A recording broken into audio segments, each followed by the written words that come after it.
Hey there, movie fans. Welcome to the blues of February 2014.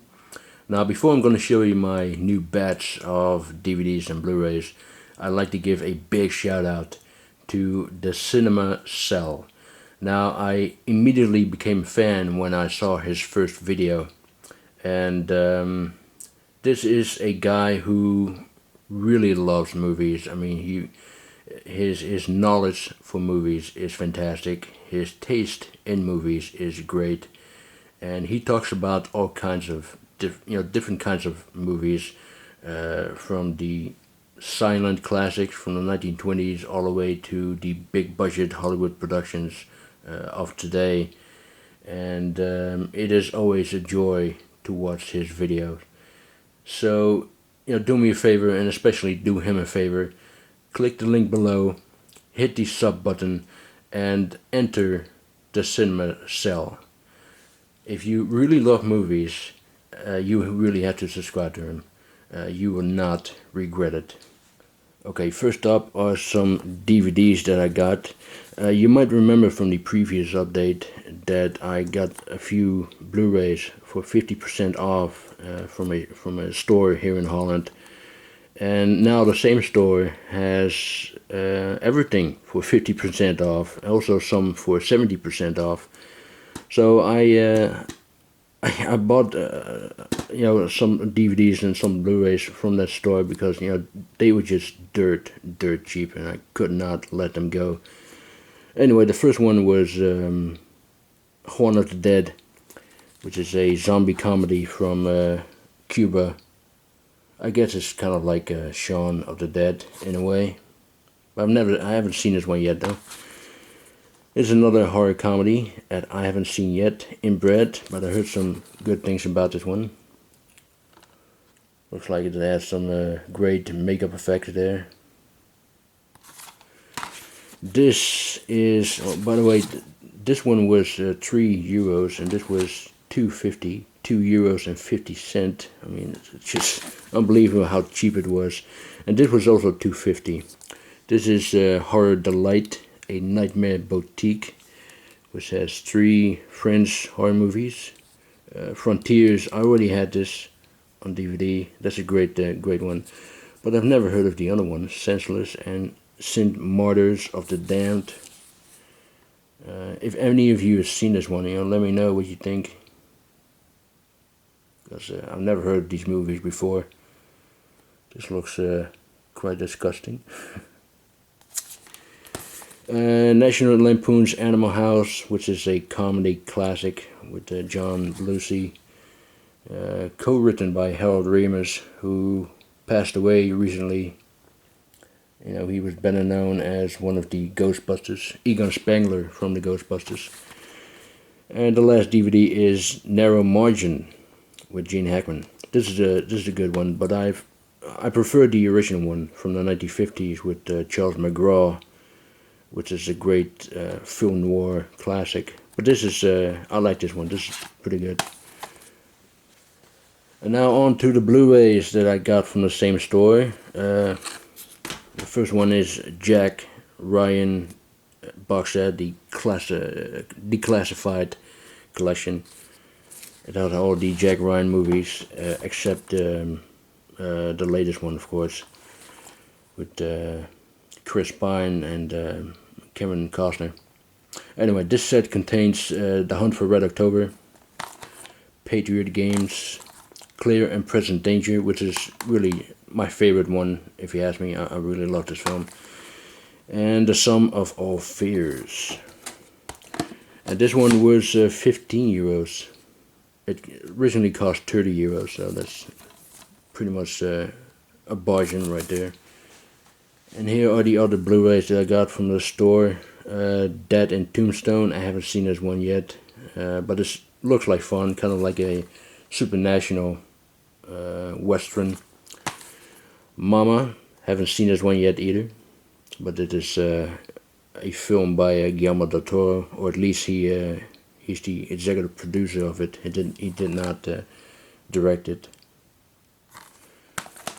I have seen this one though, The Legend of Fong Sai-yuk with Jackie Chan, and this This was 1.50, €1.50, which is unbelievably cheap. It was almost for nothing, isn't it?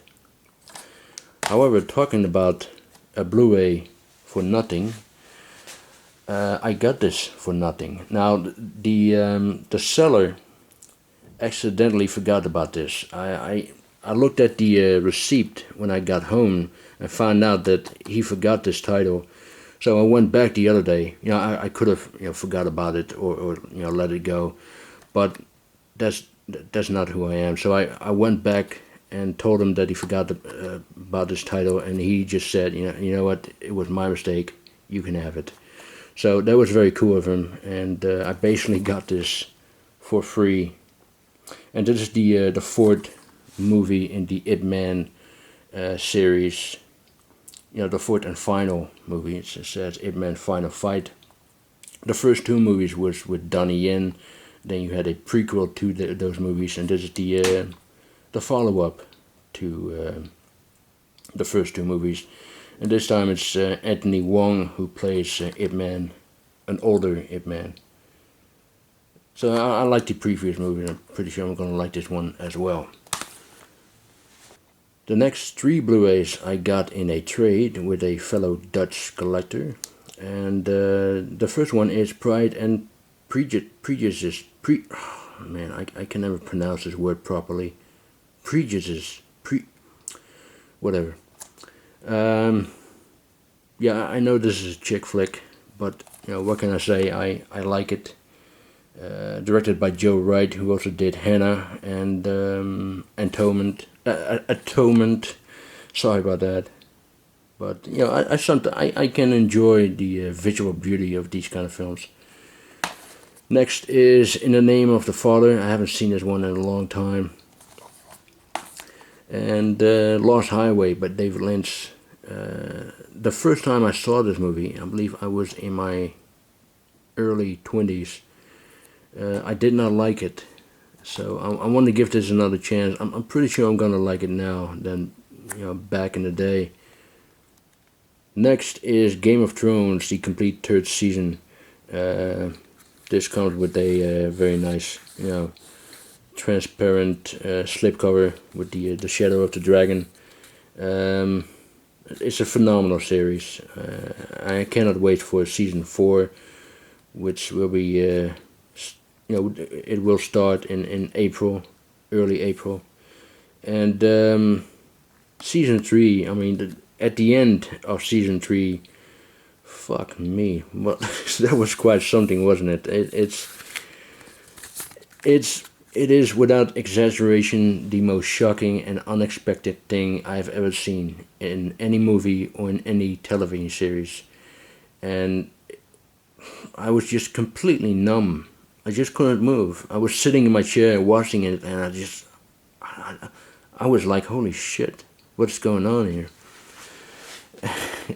I just couldn't believe it. And even after the critics, the end critics, I was still, I just still couldn't believe it. I was staring at the screen and in disbelief. It was incredible, really. And kudos to HBO for such a daring move. I'm sure if Game of Thrones was produced by a different American company, they would never have allowed it. They would have said, okay, we're not going to do that. We're going to change that. But man, that was quite something. Next is the UK Steelbook of Captain Phillips, an amazing film. Absolutely amazing film. I think Paul Greengrass is a phenomenal filmmaker. The way he shot this film, it's shot in a handheld documentary style, and same style that he also did with United 93 and Bloody Sunday, which make these kind of films even more real, and it was such an experience. It's such a nail-biting, white-knuckle, edge-of-your-seat experience. And Tom Hanks, I think this is his best performance in years, especially at the end. He was he really gave an incredible, intense performance. He was phenomenal, and also the guy who plays the leader of the Muslim or the Somali pirates, Barkham Abdi, I believe his name is. I thought he was fantastic as well. Yeah, phenomenal film, absolutely phenomenal film. Captain Phillips, go check this out. Fantastic. Next is the UK steelbook of Thor: The Dark World. I kind of like this steelbook. It was alright. It doesn't have the title anywhere, not on the spine. Also, it also had these pictures, which is similar to the Avengers steelbook. By the way, I got this for 20% off. I believe it was about 32 euros, but I only had to pay 25 euros for it, which I think is a very, not a bad price for a brand new steelbook. Next is the UK steelbook of RoboCop. I bought the other UK steelbook last year, but this is the remastered version, and it is, the transfer is absolutely stunning. I mean, it looks better than ever, and it also has the well, not also, it only has the director's cut, which is the best version to get, if you ask me. I like the theatrical cut as well, but the director's cut is the best one. And what else can I say about RoboCop? It's a brilliant film, and also this was a film that was ahead of its time. I mean, it takes place in bankrupt Detroit, and guess what happened last year? Detroit filed for bankruptcy. I mean, you're kind of wondering, okay, what's next? A big, billion-dollar corporation taking over the city and building machines. Who knows? That might happen. You never know that.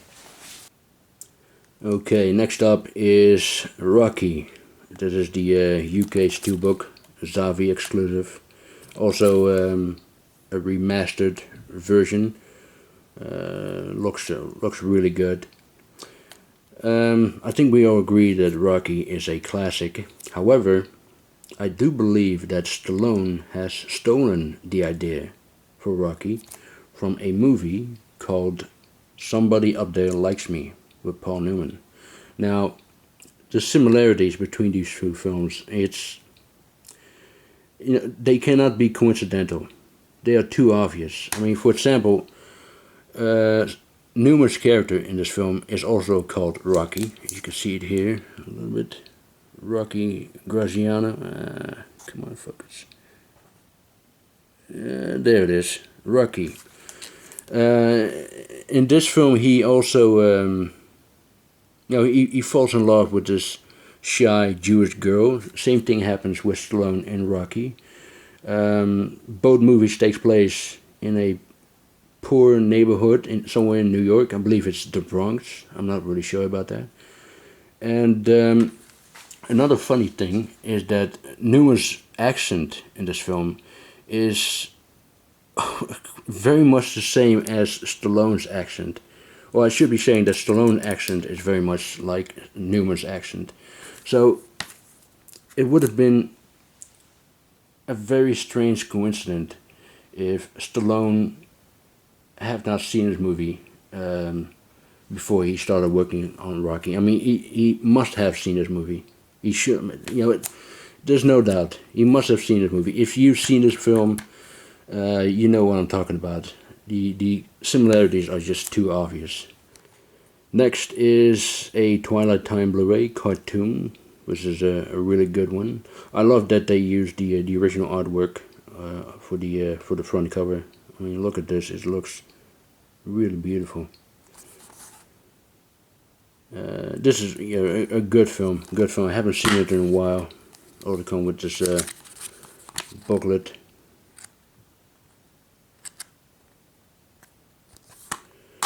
And I also got this from Twilight Time, Thunderbolt and Lightfoot with Clint Eastwood and Jeff Bridges. Jeff Bridges is fantastic in this film. I mean, they're all fantastic, of course, but Jeff Bridges, I thought he was hilarious. And this is the film debut by Michael Cimino, who went on making The Deer Hunter and Heaven's Gate, which I thought was a great film, despite the fact that it does have some flaws. But Cimino, before this movie, he also worked as a script doctor, and he worked on Magnum Force, which is the Dirty Harry movie, and apparently Eastwood was very impressed with his work, that he started to help him out with his own movie, which eventually became Thunderbolt and Lightfoot. And Cimino once said in an interview that he thanked his career to Eastwood.